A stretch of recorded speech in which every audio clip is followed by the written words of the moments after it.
Bien-aimés auditeurs,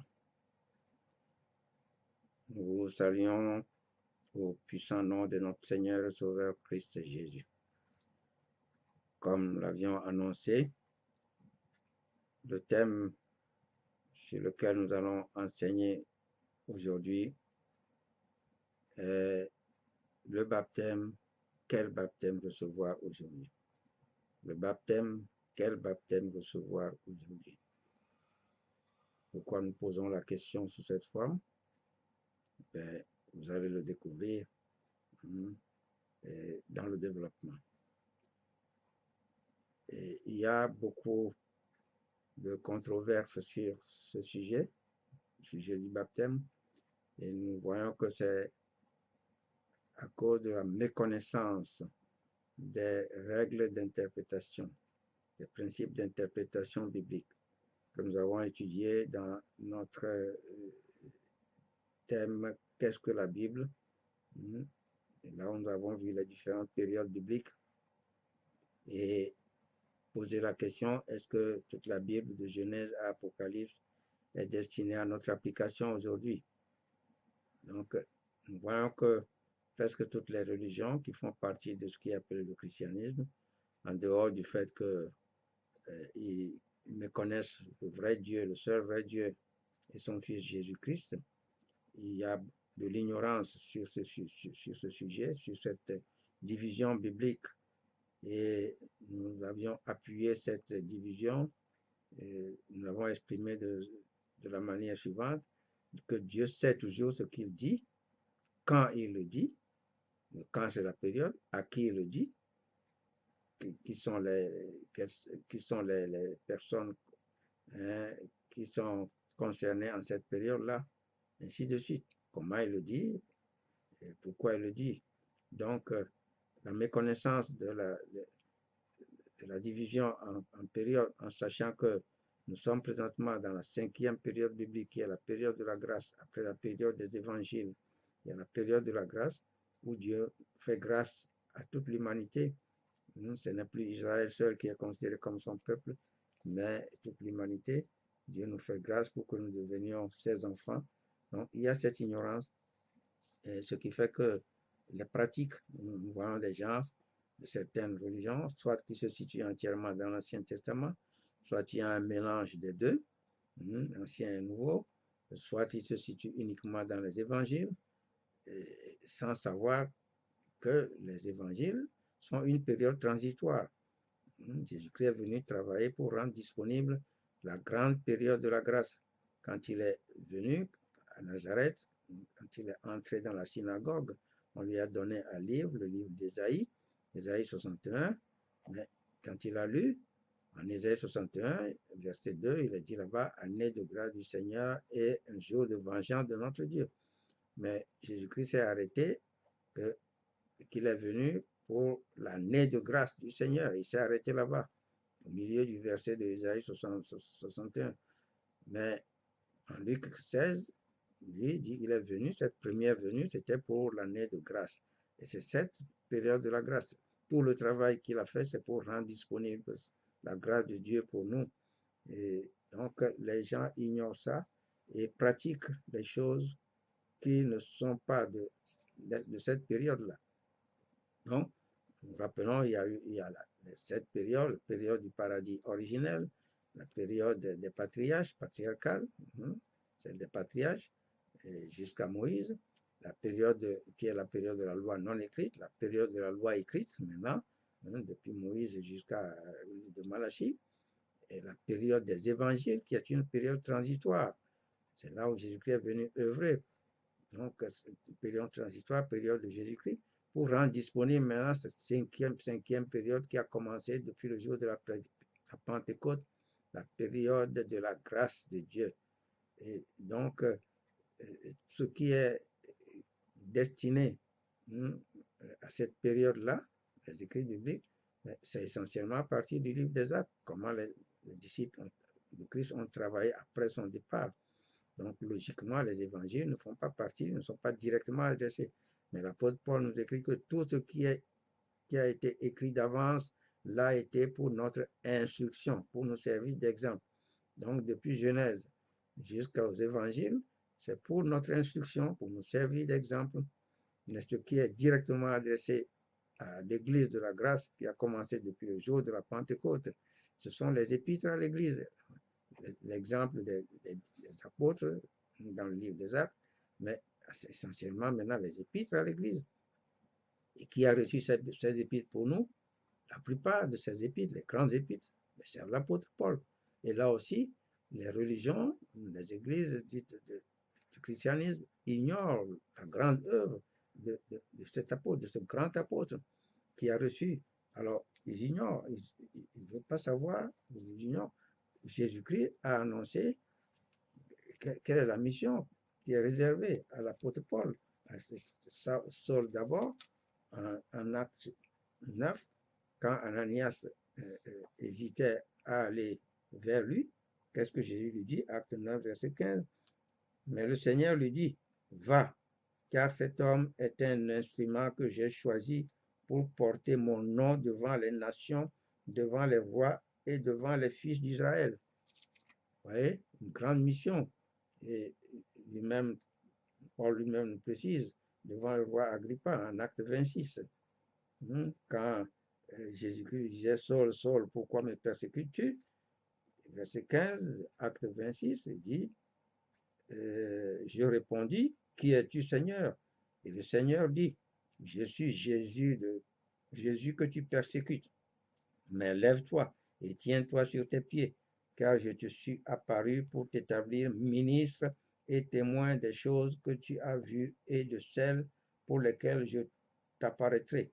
Je t'ai choisi du milieu de ce peuple et du milieu des païens vers qui je t'envoie, afin que tu leur ouvres les yeux pour qu'ils passent des ténèbres à la lumière et de la puissance de Satan à Dieu, pour qu'ils reçoivent par la foi en moi le pardon des péchés et l'héritage avec les sanctifiés. Voilà la grande mission que Christ va confier à l'apôtre Paul. Et quand il a reçu toute la connaissance nécessaire, ce qui doit rendre le salut disponible, justement, ce salut dont Jésus-Christ lui a parlé, par la foi en moi, pour recevoir le pardon des péchés et l'héritage avec les sanctifiés. Alors, il a reçu l'évangile qu'il a enseigné. Vous savez que c'est lui qui a le plus travaillé. Il dit, il n'a pas connu le Seigneur vis-à-vis, mais il y est apparu, comme on vient de le voir, et il a travaillé. Il dit, je suis le plus petit de tous les apôtres, mais j'ai travaillé plus qu'eux. 1 Corinthiens 15, c'est ce qu'il nous dit. Il a travaillé beaucoup, et donc c'est lui qui a parcouru. Vous voyez, aller dans le livre des Actes, tout ce qu'il a fait. Donc, il a reçu les grandes révélations que Jésus-Christ avait prévues. Et puis, dans l'évangile de Jean, Jean 14, Jésus-Christ avait annoncé, parlant du Saint-Esprit, le Consolateur. Mais le Consolateur, l'Esprit Saint que le Père enverra en mon nom, vous enseignera toutes choses et vous rappellera tout ce que je vous ai dit. Et en Jean 16, verset 13, dit, quand le Consolateur sera venu, l'Esprit de vérité, il vous conduira dans toute la vérité. Il vous conduira dans toute la vérité. Et toute cette vérité, la grande partie, c'est Paul qui l'a reçue à travers les grands épîtres. Vous voyez donc, après les livres des Actes, vous avez Romains, vous avez Corinthiens, Galates, Éphésiens, Philippiens, Colossiens, Thessaloniciens. C'est ces épîtres-là qui nous apportent de grandes révélations concernant l'Ecclésia de Dieu, l'Église de Dieu, qui est le corps du Christ aujourd'hui. Et donc, les religions ignorent ça et vont patauger soit dans l'Ancien Testament, comme nous l'avons dit, soit essentiellement dans les évangiles, mais en ignorant ce qui nous est adressé directement à l'Église de grâce aujourd'hui, qui doit être appliqué pendant la période de la grâce. Donc, tout ça se trouve dans ces épîtres-là. Donc, cette ignorance fait que, au sujet du baptême, les gens ne sont pas non plus dans l'exactitude biblique. Donc, c'est ce que nous allons voir parce que le grand mystère, c'est à l'apôtre Paul que ça a été révélé. Et concernant son évangile, qu'est-ce qu'il nous dit? Pourquoi est-ce que les gens ignorent l'évangile de l'apôtre Paul aujourd'hui? Ils ignorent tous ces enseignements. En Galates, chapitre 1, il nous dit, mais quand nous-mêmes, Galates 1, verset 8, 9, mais quand nous-mêmes, quand un ange du ciel annoncerait un autre évangile que celui que nous vous avons prêché, qu'il soit anathème. Nous l'avons dit précédemment et je le répète à cette heure. Si quelqu'un vous annonce un autre évangile que celui que vous avez reçu, qu'il soit anathème. Versets 11 et 12 de Galates 1. Je vous déclare, frères, que l'évangile qui a été annoncé par moi n'est pas de l'homme, car je ne l'ai ni reçu ni appris d'un homme, mais par une révélation de Jésus-Christ ressuscité assis à la droite du Père. C'est lui qui lui a révélé tout ça. Donc, pourquoi est-ce que aujourd'hui les religions ignorent tout ce que l'apôtre Paul a reçu et qui nous a donné dans ces épîtres que je viens de citer, de Romains à Thessaloniciens, les grandes épîtres à l'Église, qui comprennent les épîtres doctrinales, Romains, Éphésiens, Thessaloniciens, les épîtres qui contiennent la doctrine, toute la doctrine destinée à l'Église, les épîtres de réprimande, Corinthiens, Philippiens, et les épîtres de correction, qui sont Galates, Colossiens. Alors, il faut connaître ces choses. Et ça, je rends grâce à Dieu pour ce qu'il a donné au feu docteur Victor Paul Wawel de connaître, le président fondateur du ministère de la Voix internationale, qui malheureusement, après son départ, l'œuvre n'a pas été continuée comme cela aurait dû, parce que Dieu lui a dit que je t'enseignerai la parole telle que ça a été connu depuis le 1er siècle, condition que tu l'enseignes aux autres. Nous demandons aux dirigeants actuels de ce ministère de s'ouvrir, de ne pas être, ils dirigent ce ministère de façon sectaire. Ce n'est pas, je ne pense pas que ce soit, si Wawel vivait, que ce soit son cœur. Donc, nous demandons à ce ministère que vraiment ce que Dieu a donné à Wawel de connaître, que cela puisse se répandre réellement de façon libre, de façon vraiment, oui, libre, oui, au monde entier. Donc, que la façon sectaire dont ce ministère est dirigé aujourd'hui, pourquoi nous n'aurons pas l'œuvre que Wawel avait effectuée. Bien, donc, nous allons maintenant, à partir de ça, étudier sur le sujet qui nous intéresse. Alors, pourquoi nous avons fait une petite apologie de l'apôtre Paul, qui a reçu les grandes révélations pour nous? Il nous annonce que nous allons dans son épître, l'épître aux Éphésiens. Éphésiens, chapitre 4, versets 4 à 6. Éphésiens 4, nous lisons. Il y a un seul corps et un seul esprit, comme aussi vous avez été appelés à une seule espérance par votre vocation. Il y a un seul Seigneur, une seule foi, un seul baptême, un seul Dieu et Père de tous, qui est au-dessus de tous et parmi tous et en tous. Disons que ces trois petits versets établissent les connaissances fondamentales du vrai christianisme. Il y a un seul corps. Aujourd'hui, normalement, le corps, c'est ça, l'église, l'ecclésia de Dieu, l'église de Dieu. Aujourd'hui, normalement, il devrait avoir qu'une seule appellation, l'ecclésia de Dieu, l'église de Dieu, le corps du Christ.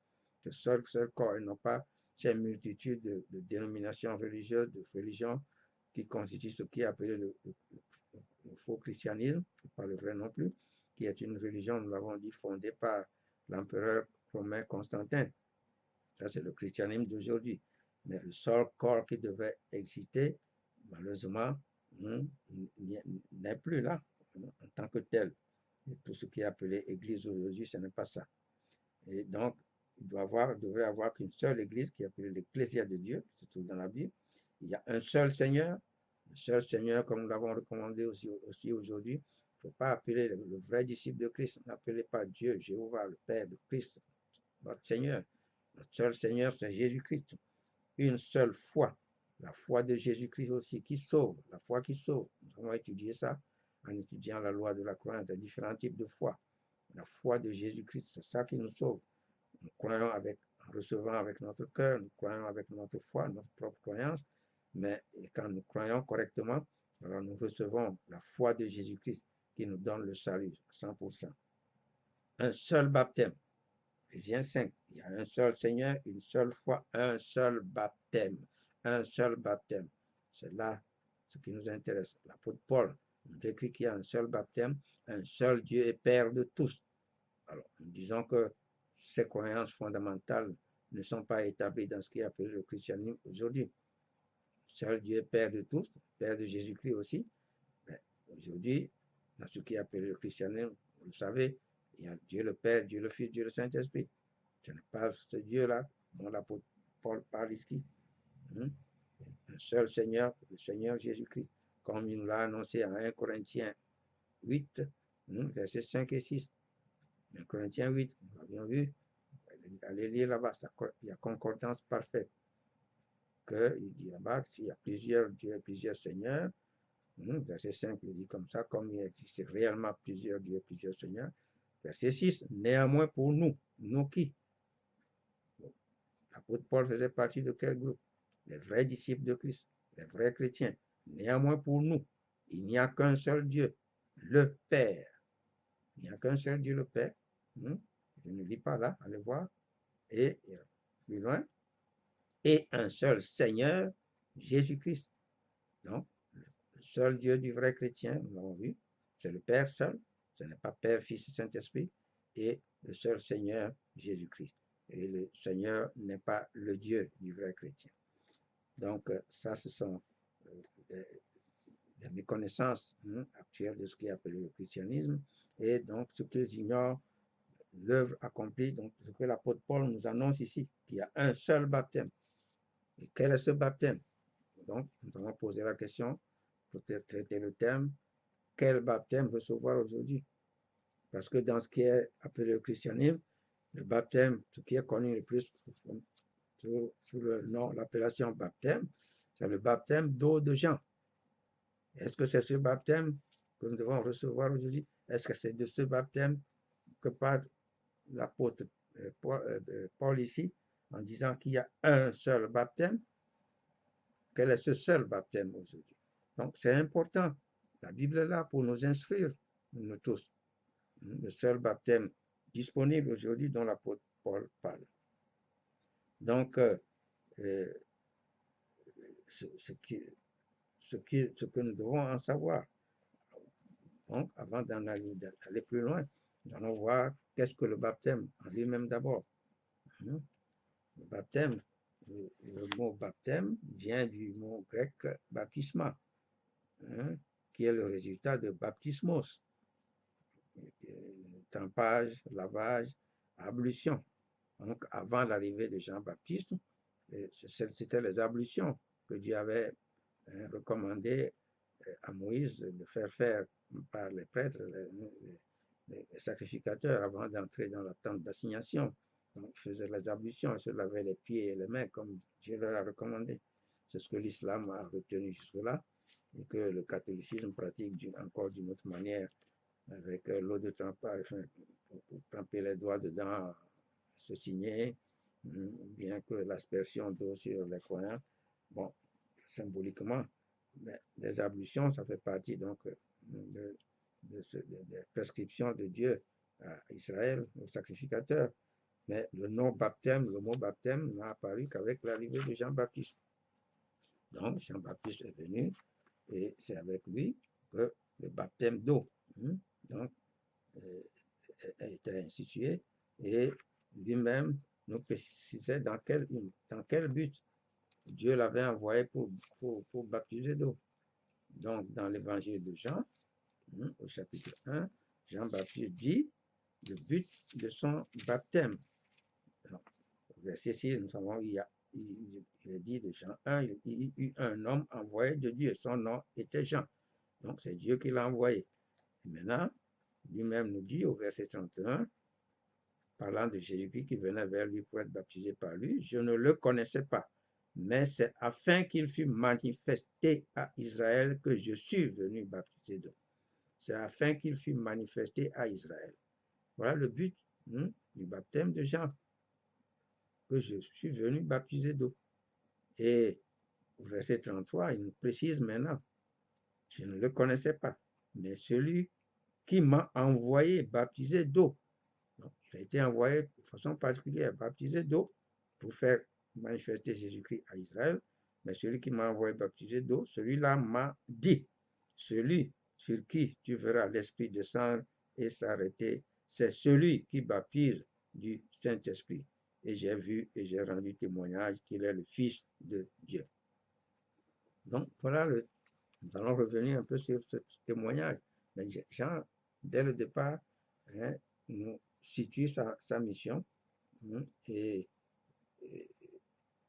maintenant, concernant le baptême, c'est Pierre qui nous définit exactement ce que c'est que le baptême.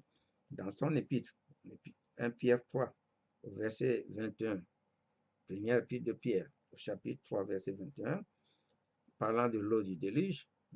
Alors, Pierre nous dit là-bas, verset 21, cette eau était une figure du baptême. Vous voyez, non? Lequel? Celui de Jean. Baptême d'eau de Jean. Cette eau était une figure du baptême qui n'est pas la purification des souillures du corps, mais l'engagement d'une bonne conscience envers Dieu et qui maintenant vous sauve, vous aussi, par la résurrection de Jésus-Christ. Dans ce verset, nous trouvons vraiment, c'est significatif. Pierre nous définit ici les deux baptêmes dont Jean vient de nous parler là en Jean 1, 31. Nous avons lu celui sur 33 plutôt, celui sur qui tu verras descendre l'Esprit, celui qui. Donc, il a parlé du baptême de Saint-Esprit, donc de Jésus-Christ. Sous-entendu, puisque c'est sur Jésus-Christ qui verra l'Esprit descendre. Lui baptise quoi? Le Saint-Esprit. Donc, nous appelons ça le baptême de Jésus-Christ.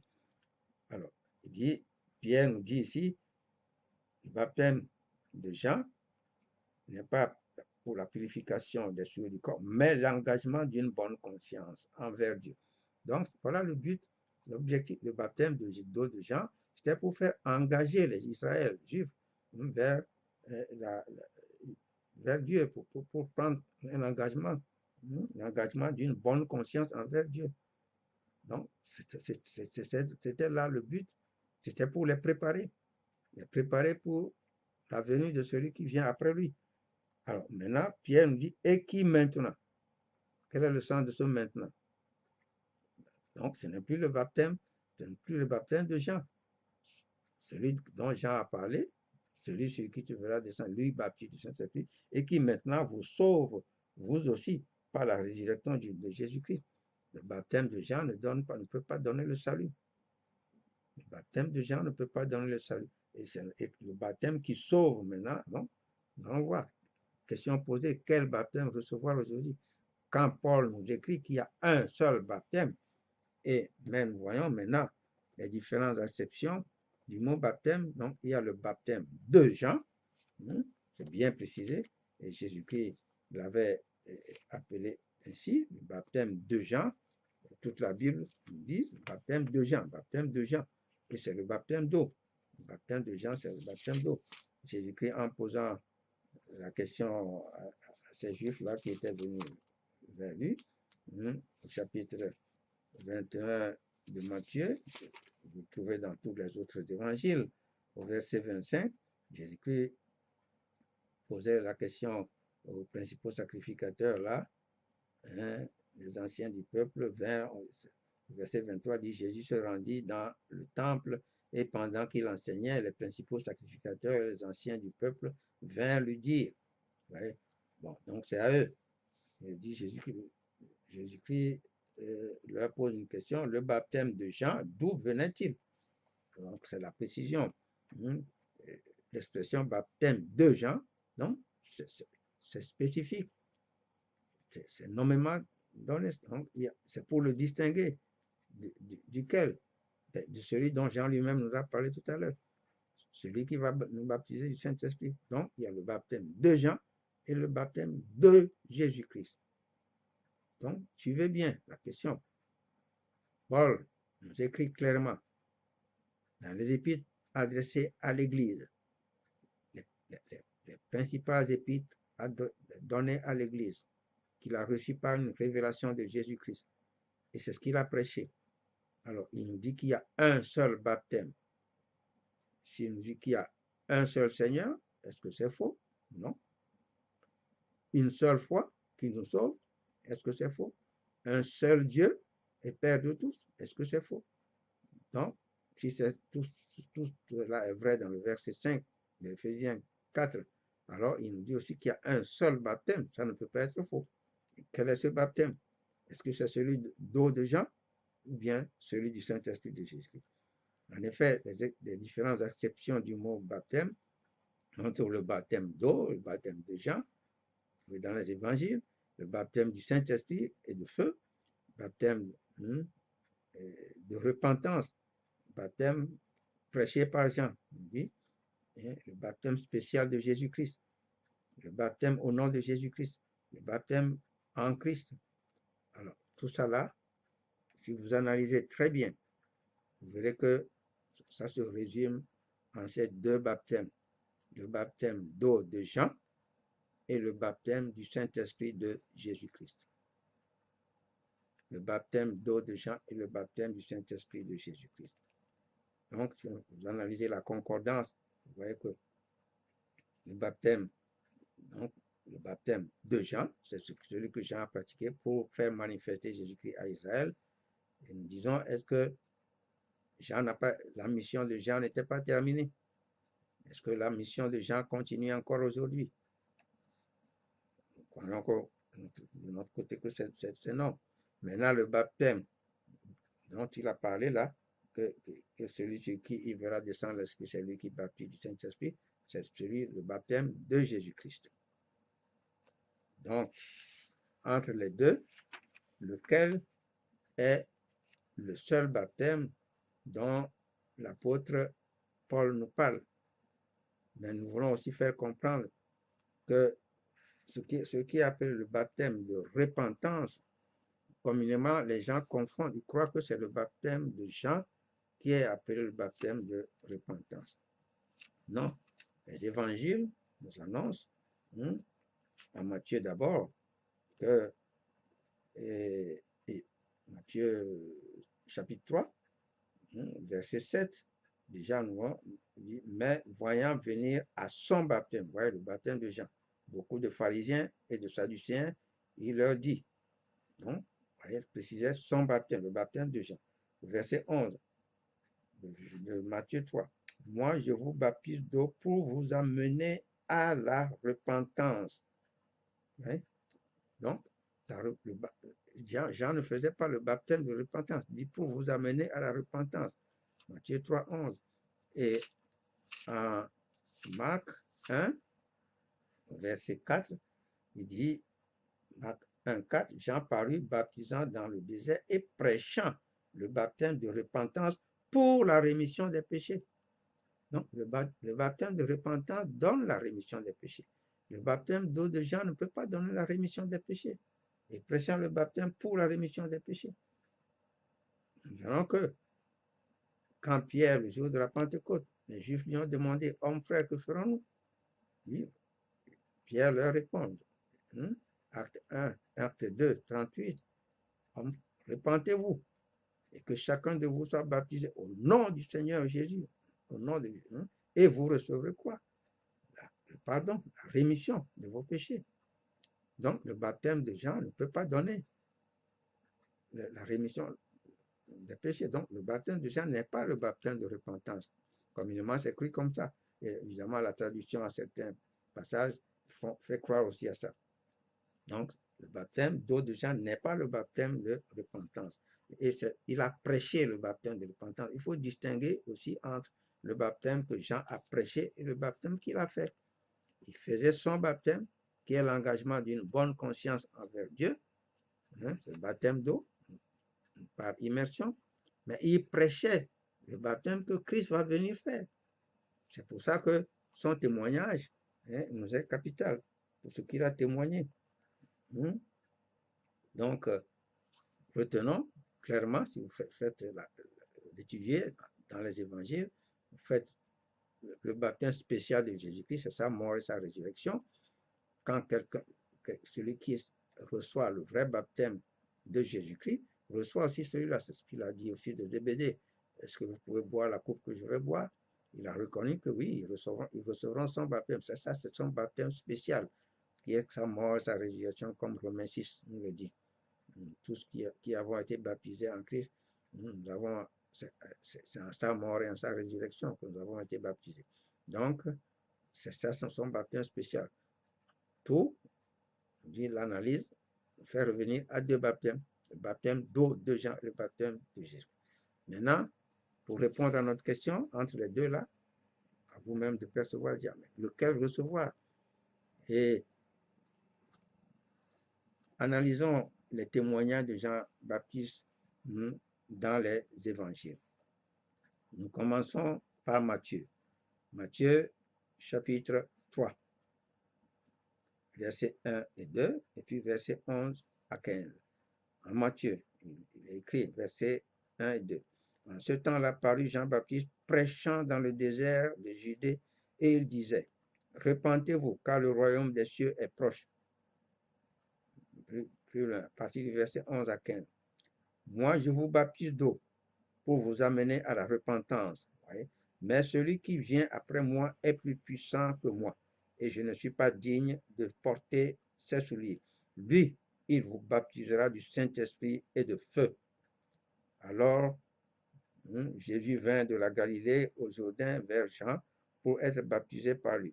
Mais Jean s'y opposait en disant, c'est moi qui ai besoin d'être baptisé par toi, et tu viens à moi?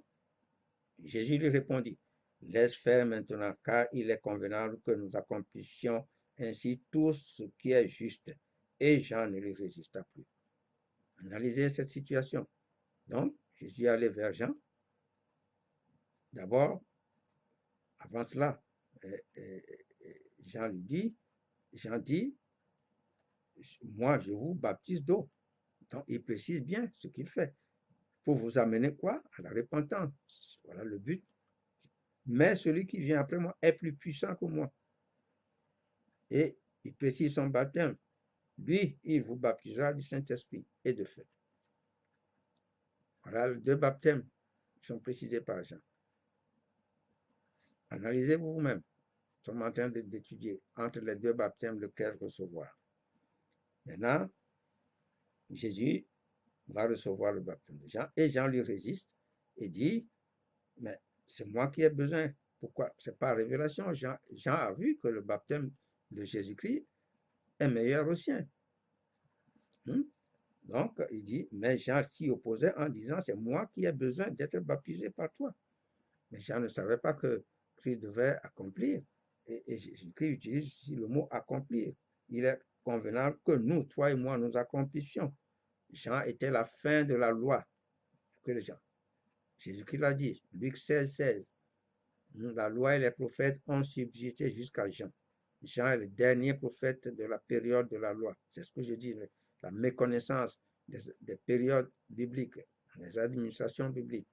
Et je rends grâce pour vraiment cette connaissance qui nous est donnée par les révélations que le docteur Rowell avait reçues. Donc, la troisième période, Jean faisait partie de la période de la loi et des prophètes.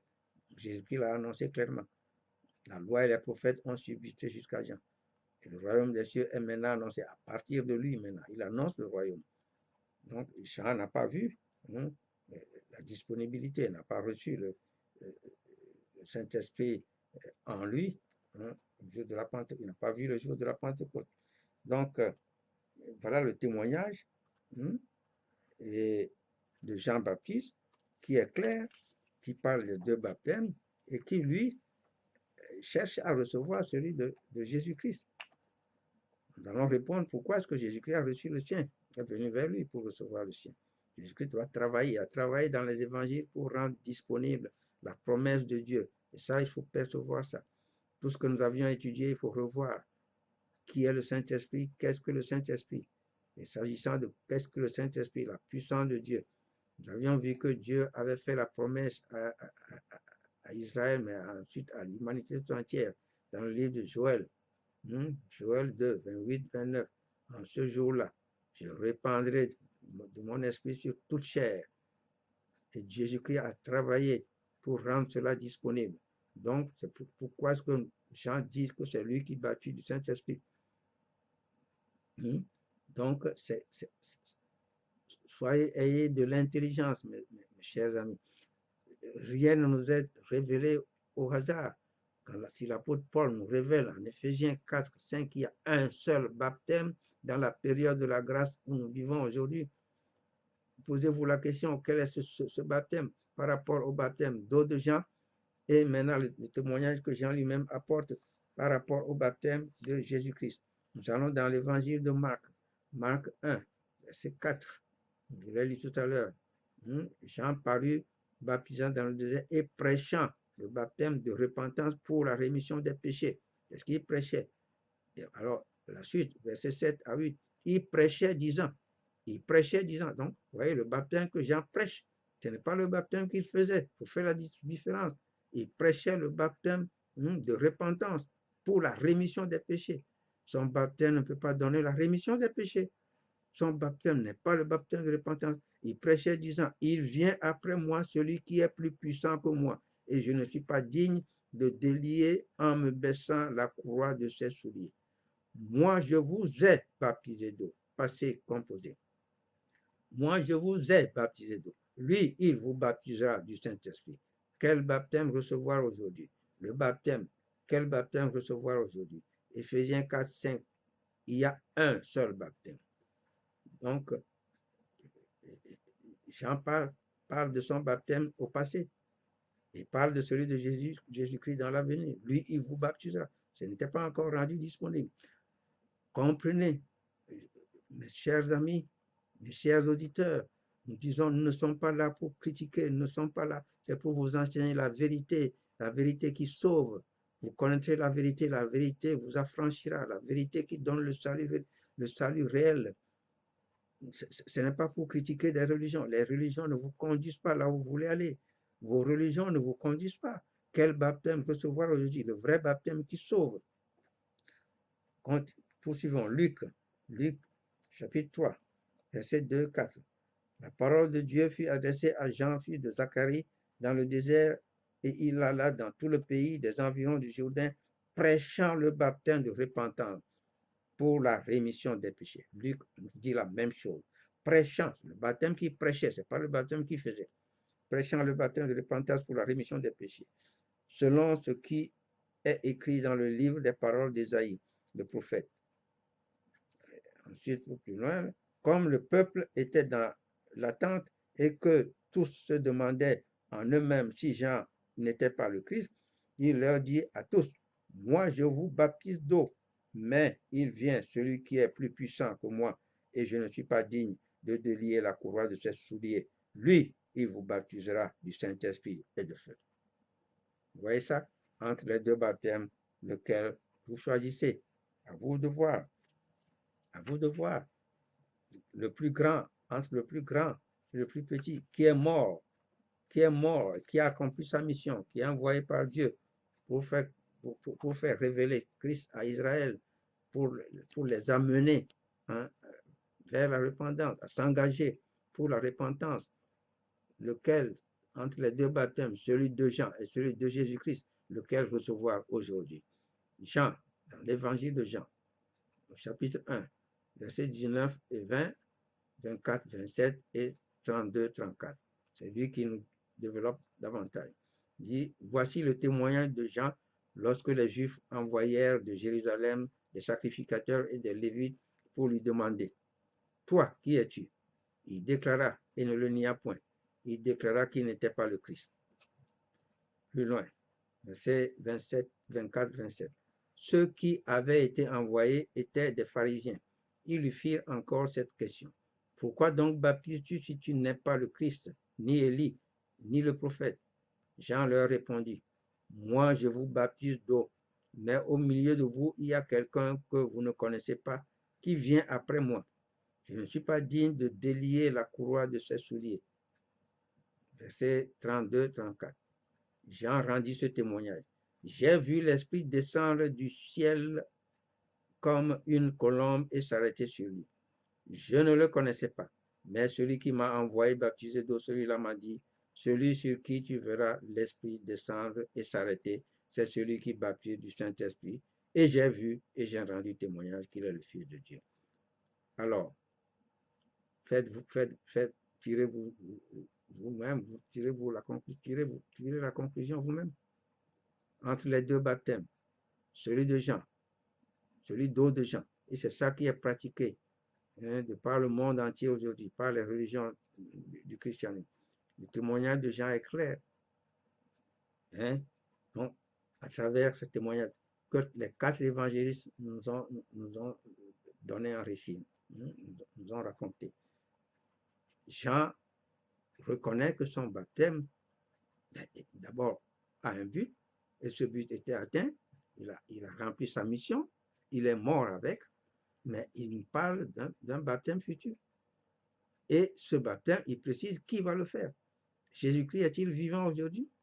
Est-ce qu'il est mort, enterré, enseveli comme Jean-Baptiste, qui n'est plus là? Dieu l'a ressuscité des morts. Il est assis à la droite du Père. Disons que vous voyez vraiment la simplicité du cœur de Dieu pour nous, la simplicité de la volonté de Dieu pour nous, pour que nous recouvrons le salut perdu par Adam et Ève. Adam et Ève avaient perdu le salut en perdant le Saint-Esprit que Dieu avait mis en eux. Dieu a pris les dispositions et a envoyé Jésus-Christ. Il a fait la promesse dans le livre de Joël. En ce jour-là, je reprendrai de mon esprit sur toute chair. Jésus-Christ est venu œuvrer, travailler, nous racheter. Mais essentiellement, c'est pour rendre cette possibilité possible, si vous voulez. Pour rendre disponible le salut par la réception du don du Saint-Esprit. Vous verrez, si ce n'est pas important, capital, Dieu n'allait pas faire la promesse. Et le jour de la Pentecôte, l'apôtre Pierre, qui est un illettré, voyez, acte 2, verset 17 et suite, là, a rappelé ce que Dieu avait promis. Jésus-Christ, d'abord, à la fin de sa mission, a rappelé ce que Dieu avait promis. Vous attendez à Jérusalem, ce que le Père avait promis. Il a instruit les disciples à ce sujet. Si ce n'est pas important, les instructions, Jean 14, Jean 15, Jean 16, Jésus-Christ n'a parlé que là, du consolateur, de l'Esprit Saint de Dieu, que Dieu avait promis. Et en acte 1, en partant le jour de l'ascension, il dit, vous attendez à Jérusalem ce que le Père avait promis. Et il dit, car Jean a baptisé d'eau. Passé. Mais vous, dans peu de jours, voyez, Jésus-Christ, quand les disciples étaient attristés quand ils voulaient partir, mais ils disent, il est plus avantageux pour vous que je m'en aille. Jean 16, si je ne m'en vais pas, vous ne recevrez pas ce que le Père avait promis. Le consolateur ne viendrait pas vers vous, c'est capital. Dieu veut faire par lui, mais de façon, c'est spirituel. Donc, le baptême, c'est un acte spirituel qui nous donne le salut, qui nous fait redevenir ce que nous avions perdu par Adam et Ève.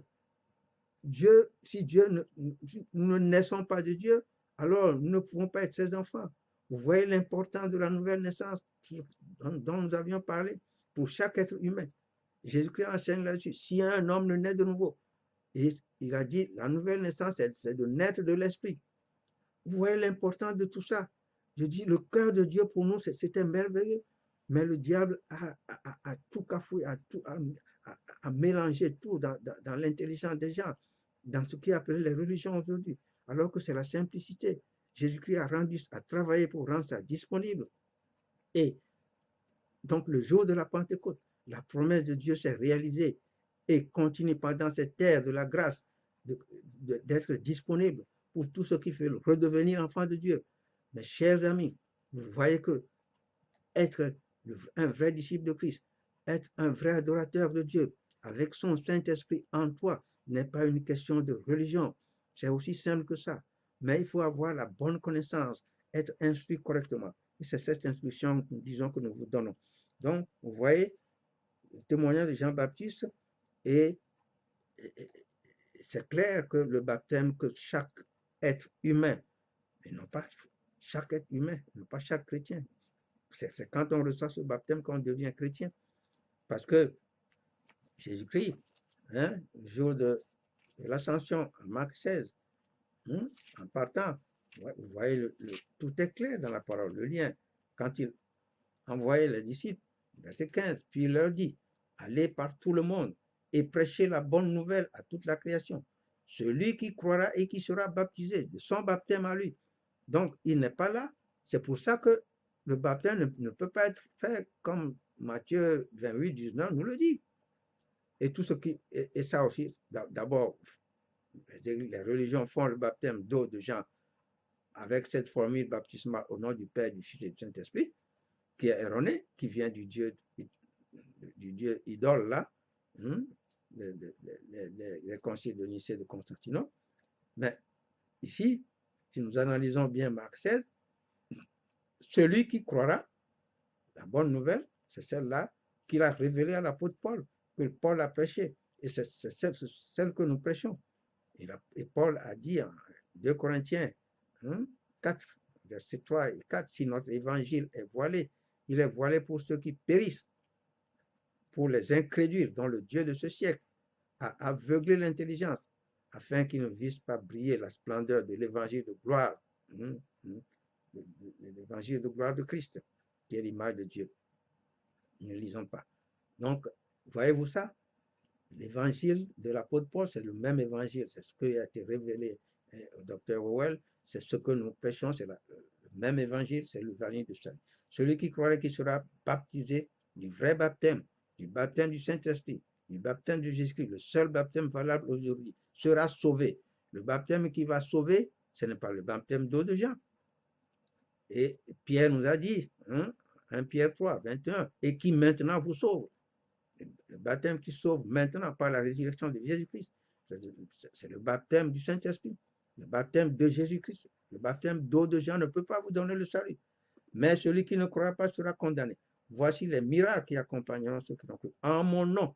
Donc, le vrai baptême est fait au nom de Jésus-Christ, non pas au nom du Père, du Fils et du Saint-Esprit.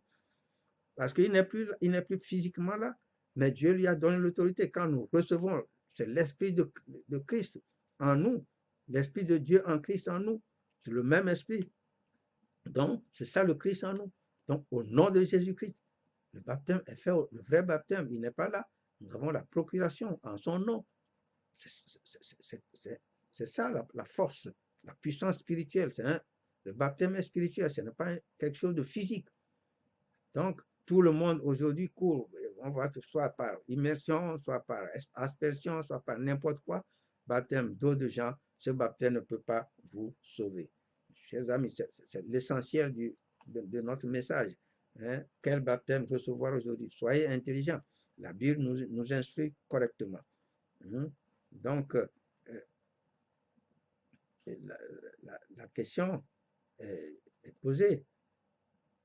Donc, si les gens demandent si le baptême d'eau de Jean n'est plus valable, pourquoi est-ce que Jésus-Christ l'a reçu? N'oubliez pas que Jésus-Christ nous a dit, ne croyez pas que je sois venu pour abolir la loi ou les prophètes. Je suis venu non pour abolir, mais pour accomplir. Pour terminer, accomplir. Quelque chose qui est accompli, c'est accompli. C'est à notre place. Jésus-Christ est notre substitut. Dieu dit que l'Ancien Testament, tout ça là, c'était comme un pédagogue pour nous amener à Christ. Donc ça, c'était préparatoire. Maintenant, le vrai est là. Le spirituel est là. Ça, c'était le physique, l'Ancien Testament. Et Romains 10, 4 nous dit, car Christ est la fin de la loi pour la justification de tous ceux qui croient. Il a clôturé la loi à notre place. Il a accompli la loi à notre place. Et il a rendu disponible ce que Dieu veut nous rendre disponible. Donc, c'est important. Dans le livre d'Hébreux, Hébreux 10, 8, 9, nous pouvons lire. Après avoir dit d'abord, tu n'as voulu et tu n'as agréé ni sacrifice, ni offrande, ni holocauste, ni sacrifice pour le péché, ce qu'on offre selon la loi, il dit ensuite, voici, je viens pour faire ta volonté.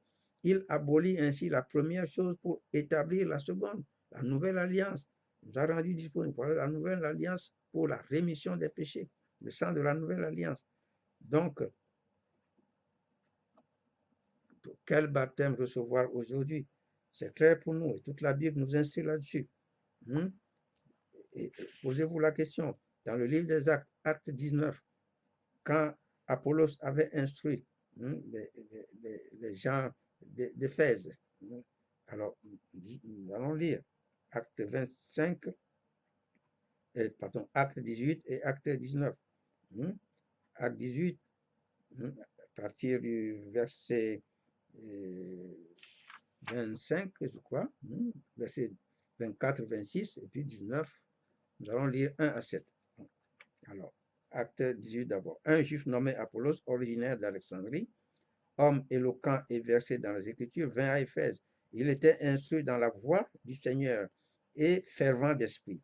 Il annonçait et enseignait avec exactitude ce qui concerne Jésus, bien qu'il ne connût que le baptême de Jean. Pourquoi cette précision? Bien qu'il ne connût que le baptême de Jean. Infériorité de ce baptême. Ça veut dire qu'il y a un autre baptême qui lui est supérieur, comme Jean lui-même nous l'a témoigné. Moi, je vous ai baptisé d'eau. Mais il vient quelqu'un dont je ne suis pas digne de délier la courroie des chaussures. Il est plus puissant que moi. Lui, il vous baptisera du Saint-Esprit. Alors, quand, consentant à Apollos, bien qu'il ne connût que le baptême de Jean, il se mit à parler librement dans la synagogue. Aquilas et Priscille, l'ayant entendu, le prirent avec eux et lui exposèrent plus exactement la voie de Dieu. Alors, qu'est-ce que Apollos et Priscille lui ont enseigné? L'exactitude, plus exactement. Donc, il ne connaissait que le baptême. Il y a quelque chose de plus grand qui est arrivé. Il a fallu qu'il soit instruit. Donc, le couple Aquilas et Priscille, qui connaissaient la vérité là, concernant le vrai baptême, l'ont instruit. Alors, maintenant, acte 19, pendant qu'Apollos était à Corinthe, Paul, après avoir parcouru les hautes provinces de l'Asie, arriva à Éphèse, là où Apollos avait travaillé. Évidemment, quand Aquilas et Priscille l'ont instruit, il ne peut plus retourner, dire aux disciples, ah, je vous ai mal enseigné, hein, il faut ceci. Bon, il est parti pour Corinthe, mais Paul est arrivé après lui. Alors, ayant rencontré quelques disciples, ceux que Apollos avait bien sûr instruits, il leur dit, avez-vous reçu le Saint-Esprit quand vous avez cru? La première question de Paul. Ils lui répondirent, nous n'avons pas même entendu dire qu'il y a un Saint-Esprit. Parce que c'était Apollos qui ne connaissait que le baptême de Jean. Il dit, de quel baptême avez-vous donc été baptisé? Pourquoi cette question de l'apôtre Paul? De quel baptême avez-vous donc été baptisé? C'est lui qui a reçu la grande révélation, les grandes révélations, les épîtres à l'Église. Romains, Corinthiens, Galates, Éphésiens, ainsi de suite, jusqu'à Thessaloniciens.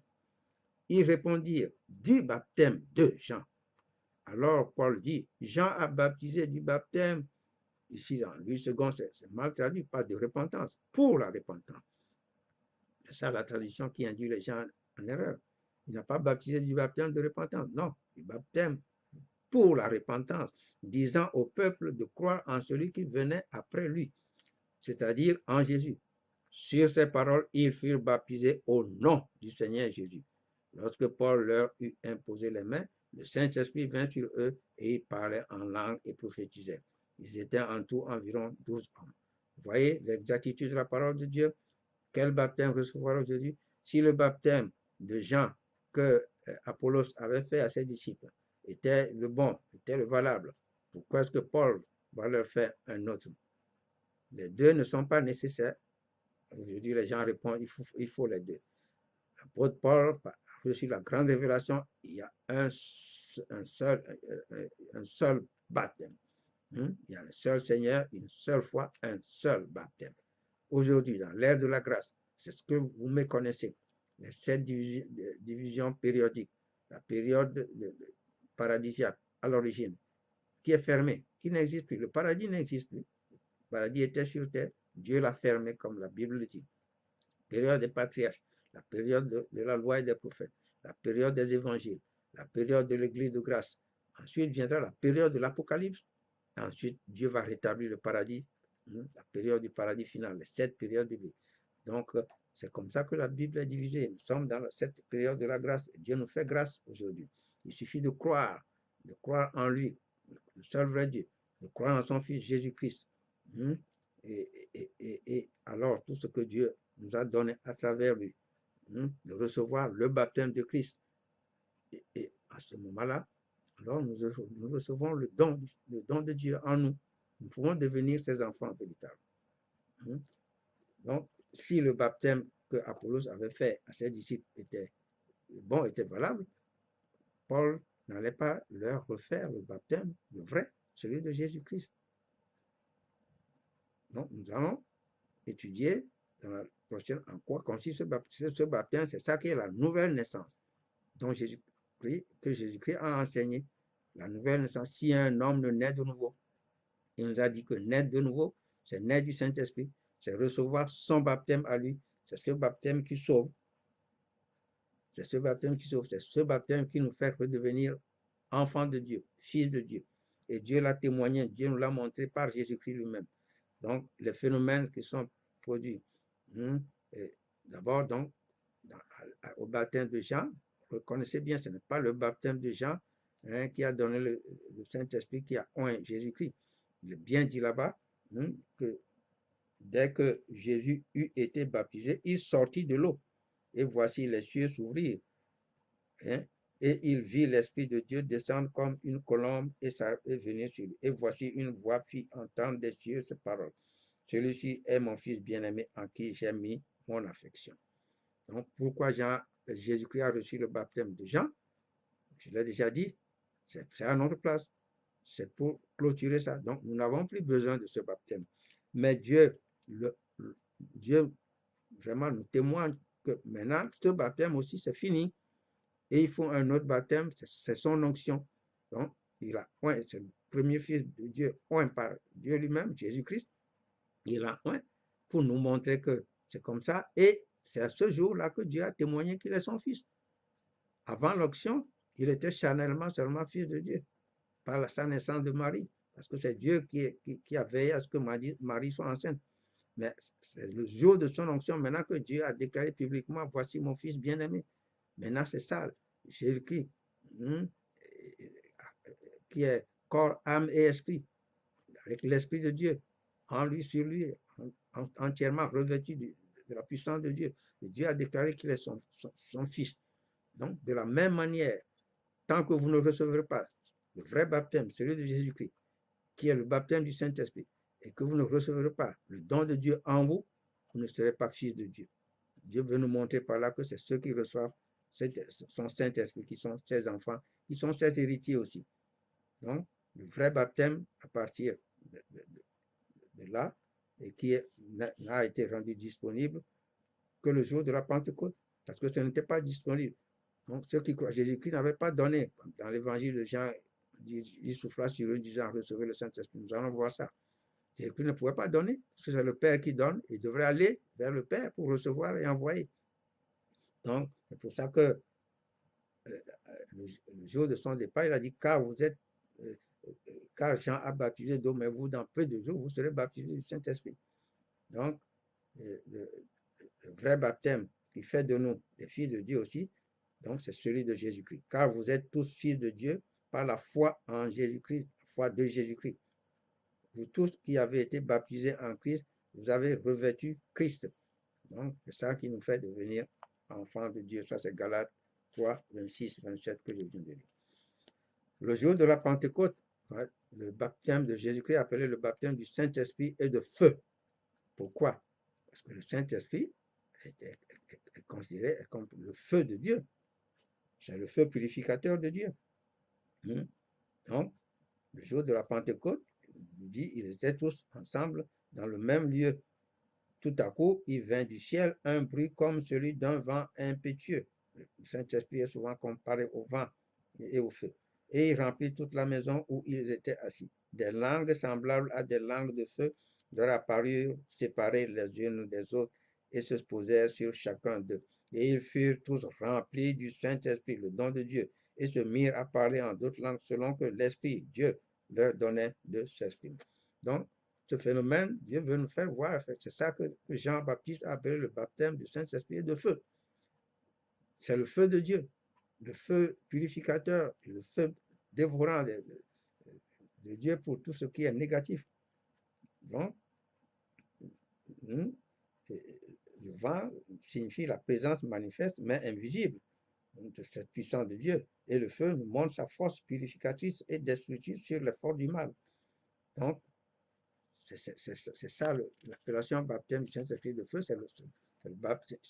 Les gens croient que le baptême de feu, c'est un autre baptême à part. Non, c'est le Saint-Esprit qui est le feu de Dieu. Il a écrit que notre Dieu est un feu dévorant. Donc, la comparaison avec le vent, il dit, le vent souffle où il veut et tu en entends le bruit. C'est ce que en Jean dit, Jean 3. Mais tu ne sais d'où il vient ni où va. Il en est ainsi de tout homme qui est né de l'Esprit. On ne voit pas l'Esprit, l'invisible, c'est la puissance de Dieu en nous. Mais vous recevrez une puissance, le Saint-Esprit survenant sur vous. Acte 1, 8. Donc, mes chers amis, l'exactitude de la parole, la promesse de Dieu en Joël, tout le travail, l'œuvre de Jésus-Christ pour rendre cette promesse disponible. Et voici ce que le Père avait promis. Ce qu'il a dit plusieurs fois. Il a parlé de ça, ce que le Père avait promis. Attendez ce que le Père avait promis. C'est la finalité de son œuvre. Et c'est le jour de la Pentecôte est un grand jour pour les croyants chrétiens véritables. La réception. Ce n'est pas la fête des Juifs elle-même, non. Pas fêter la Pentecôte. C'est la réception du don. C'est disponible depuis ce jour. Et ça restera disponible pour l'aide de la grâce, la période de la grâce, jusqu'au retour de Christ pour rassembler les siens. Si vous lui appartenez, vous avez reçu ce Saint-Esprit sans baptême, alors vous lui appartenez. Et là, il va nous rassembler, ceux qui sont morts en Christ et les vivants en Christ. C'est comme la grande révélation donnée à l'apôtre Paul, 1 Thessaloniciens 4, pour que nous ne soyons pas dans l'affliction. C'est ça le message pour les croyants chrétiens authentiques aujourd'hui, pour les vrais disciples de Christ. Donc voilà, mes chers amis, notre cœur pour vous. Alors, quelques cas de confusion concernant le baptême d'eau de Jean.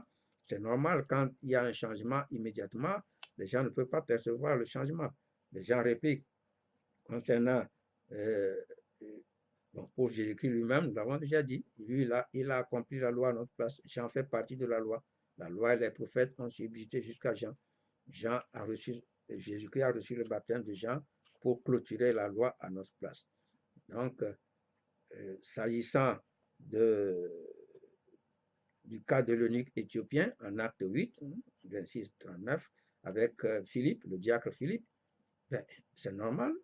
C'était l'apôtre Paul a reçu la révélation plus tard. Au début d'un changement, les gens ne savent pas. Philippe n'était pas instruit. Mais Dieu a veillé à ce que l'eunuque éthiopien, quoique immergé dans l'eau, ait reçu le baptême de Jésus-Christ. Il a reçu le baptême de Christ. Parce que il a confessé Jésus-Christ. Lisez bien le contexte.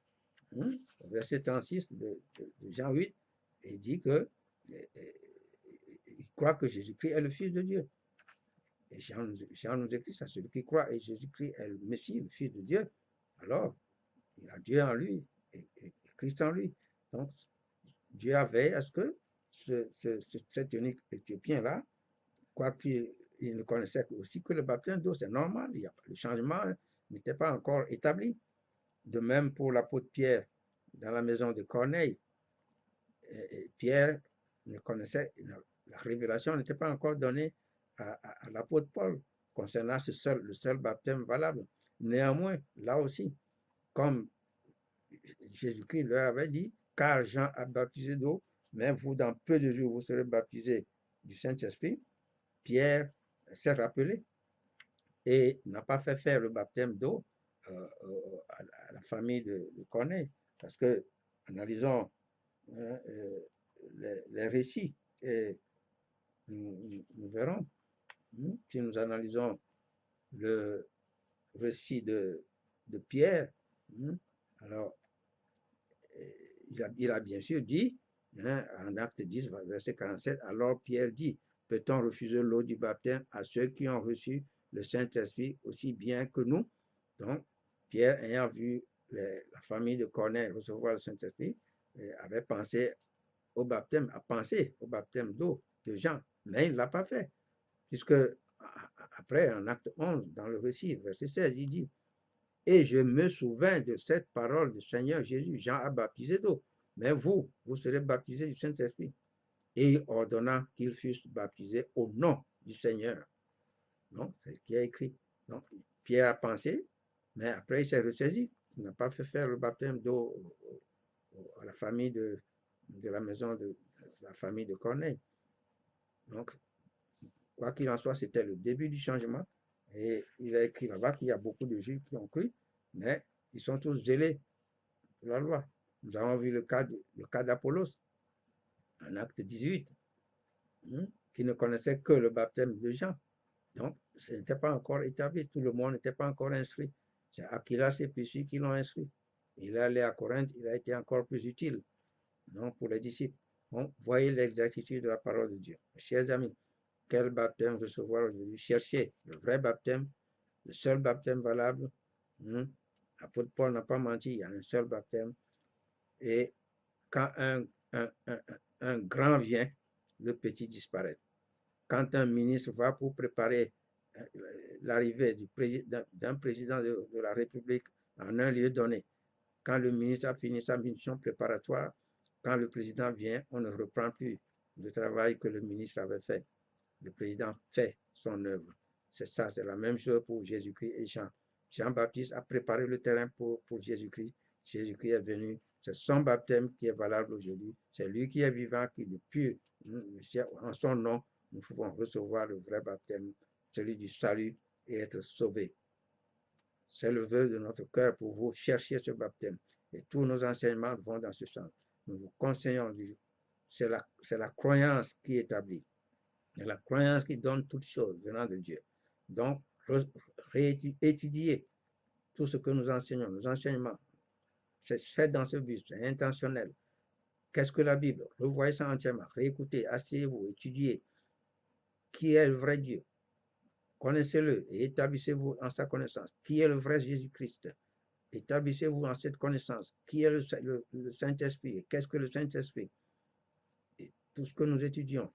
Donc, la loi de la croyance. Et tous nos enseignements. Alors maintenant, le baptême, si vous croyez que c'est le vrai baptême, celui de Jésus-Christ que vous devez recevoir, alors prochainement, c'est ça qui est la nouvelle naissance. Nous allons étudier sur ce grand sujet aussi, la nouvelle naissance, comment la recevoir. Et comment recevoir donc ce baptême qui est réellement cette nouvelle naissance. Que Dieu vous bénisse infiniment et à la prochaine.